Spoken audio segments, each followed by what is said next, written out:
ಪ್ರಧಾನಮಂತ್ರಿ ನರೇಂದ್ರ ಮೋದಿ ಕೊರೋನಾದ ಈ ಮೊದಲ ಅಲೆಯಿಂದ ಇದುವರೆಗೂ ಎಲ್ಲೂ ಕೂಡ ವಿದೇಶ ಪ್ರಯಾಣವನ್ನ ಮಾಡಿಲ್ಲ.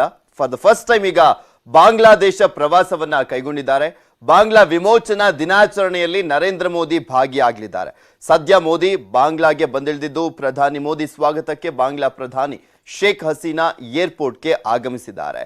ಬಾಂಗ್ಲಾ ವಿಮೋಚನೆಯ 50ನೇ ವರ್ಷಾಚರಣೆ ಢಾಕಾದ ಬಂಗಬಂಧು ಸ್ಟೇಡಿಯಂನಲ್ಲಿ ನಡೆಯಲಿದೆ. ಬಾಂಗ್ಲಾ ವಿಮೋಚನೆ ದಿನಾಚರಣೆಯ ಮುಖ್ಯ ಅತಿಥಿಯಾಗಿ ಮೋದಿಯವರು ಭಾಗಿಯಾಗ್ತಾ ಇದ್ದಾರೆ.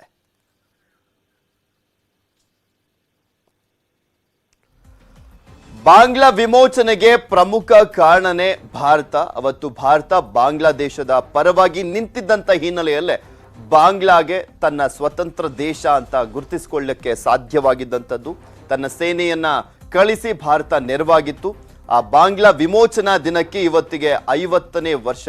ಸೊ ಈ ಒಂದು ಸಂದರ್ಭದಲ್ಲಿ ಭಾರತದ ಪ್ರಧಾನಮಂತ್ರಿ ಆಗಿರುವಂತ ನರೇಂದ್ರ ಮೋದಿ ಅವರು ಆ ಒಂದು ಸಂಭ್ರಮದ ಸಂದರ್ಭದಲ್ಲಿ ಭಾಗಿಯಾಗ್ತಾ ಇದ್ದಾರೆ. ಮುಖ್ಯ ಅತಿಥಿಯಾಗಿ ಪ್ರಧಾನಮಂತ್ರಿ ನರೇಂದ್ರ ಮೋದಿ ಅವರು ಭಾಗಿಯಾಗ್ತಾ ಇರುವಂತದ್ದು. ಬಾಂಗ್ಲಾ ವಿಮೋಚನೆಯ 50ನೇ ವರ್ಷಾಚರಣೆಯನ್ನ ಇವತ್ತು ಆಚರಿಸಲಾಗ್ತಾ ಇದೆ. ಪ್ರಧಾನಿ ಮೋದಿ 2 ದಿನ ಬಾಂಗ್ಲಾದೇಶ ಪ್ರವಾಸವನ್ನ ಕೈಗೊಂಡಿದ್ದಾರೆ. ಇವತ್ತು ಮತ್ತೆ ನಾಳೆ ಢಾಕಾವನ್ನ ಈಗ ಆಲ್ರೆಡಿ ತಲುಪಿದ್ದಾರೆ ಪ್ರಧಾನಮಂತ್ರಿ ನರೇಂದ್ರ ಮೋದಿ. ಬಾಂಗ್ಲಾ ಹುತಾತ್ಮ ಸ್ಮಾರಕಕ್ಕೆ ಈಗ ಫಸ್ಟ್ ಭೇಟಿಯನ್ನ ಕೊಡಲಿರುವಂತದ್ದು. ಮಧ್ಯಾಹ್ನ 3:15 ಬಾಂಗ್ಲಾ ವಿದೇಶಾಂಗ ಸಚಿವರನ್ನ ಭೇಟಿ ಮಾಡಲಿದ್ದಾರೆ. 3:45 ಬಾಂಗ್ಲಾ ರಾಷ್ಟ್ರೀಯ ದಿನಾಚರಣೆಯಲ್ಲಿ ಅವರು ಭಾಗಿಯಾಗಲಿರುವಂತದ್ದು. ಡಿಜಿಟಲ್ ವಿಡಿಯೋ ಎಕ್ಸಿಬಿಷನ್ ಅನ್ನ ಕೂಡ ಉದ್ಘಾಟನೆ ಮಾಡಲಿದ್ದಾರೆ ಮೋದಿ. ಬಂಗಬಂಧು ಸ್ಟೇಡಿಯಂನಲ್ಲಿ ಕಾರ್ಯಕ್ರಮ ಇರುವಂತದ್ದು. ಇನ್ನು ನಾಳೆ ಜಶೋರೇಶ್ವರಿ ಕಾಳಿ ದೇಗುಲಕ್ಕೆ ಭೇಟಿಯನ್ನ ನೀಡ್ತಾ ಇದ್ದಾರೆ.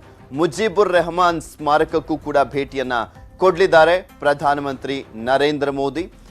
ಇದು ಫಸ್ಟ್ ಟೈಮ್ ಅಂದ್ರೆ ಕೊರೋನಾ ಬಂದ ನಂತರ ಮೊದಲ ವಿದೇಶಿ ಪ್ರವಾಸ ಆಗಿದೆ ಪ್ರಧಾನಮಂತ್ರಿ ನರೇಂದ್ರ ಮೋದಿ ಅವರದ್ದು. ಅದಕ್ಕೂ ಮುಂಚೆ ಯಾವಾಗಲೂ ಕೂಡ ವಿದೇಶಗಳಿಗೆ ಸುತ್ತಾಟವನ್ನ ಮಾಡ್ತಾನೆ ಇದ್ರು.